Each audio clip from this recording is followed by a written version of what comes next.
ओम शांति। आज की मुरली से ज्ञान योग धारणा सेवा की विशेष पॉइंट।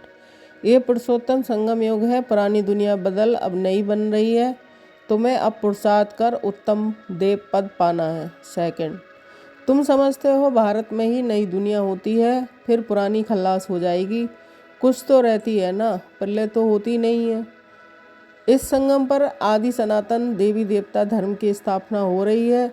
जब ये धर्म था तो और कोई धर्म नहीं था।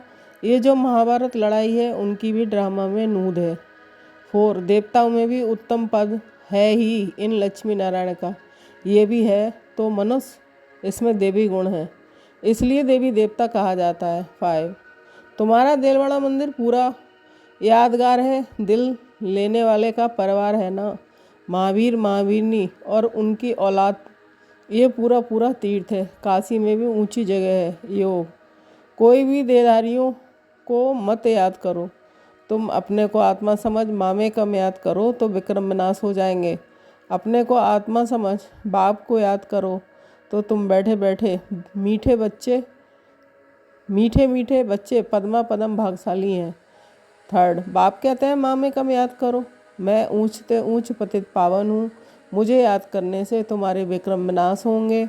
और परमपिता परमात्मा कहते हैं देह सहित ये सब पतित संबंध छोड़ मामे कम याद करो तो पावन बन जाएंगे। 5, सिर्फ मुझे याद करो।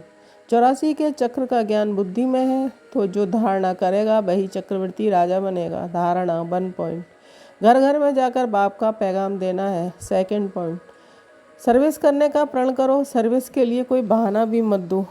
3 पॉइंट, किसी भी बात की फिक्राई नहीं करनी है, गुप्त खुशी में रहना है। 4, किसी भी देहदारी को याद नहीं करना है, एक बाप की याद में रहना है। 5, बाप के संग का रंग लगाओ तो बुराइयां स्वतः ही समाप्त हो जाएंगी। सेवा, बाप का परिचय मिलने से मनुष्य धड़ के बन जाते हैं। तुम किसको भी पैगाम दे सकते हो। सेकंड, बाबा राय देते हैं कैसे पैगाम दो। ट्रेन में भी तुम ये पैगाम देते रहो। तुम जानते हो हम स्वर्ग हो जाते हैं, कोई शांति धाम में भी जाएंगे ना। 3 पॉइंट, तुम बहुतों का कल्याण कर सकते हो। यात्रा पर भक्त ही जाते हैं। ये चित्र तो बहुत अच्छा है लक्ष्मी नारायण का। 4, तुमको मालूम है जगदम्बा कौन है, लक्ष्मी कौन है। ऐसे ऐसे तुम नौकरों भीलनिया आदि को भी समझा सकते हो। मैसेज तो सब धर्म वालों के लिए है, घर तो सबको जाना है। हम भी घर का ही रास्ता बताते हैं। पादरी आदि कोई भी हो, तुम उनको बाप का संदेश दे सकते हो। ओम शांति।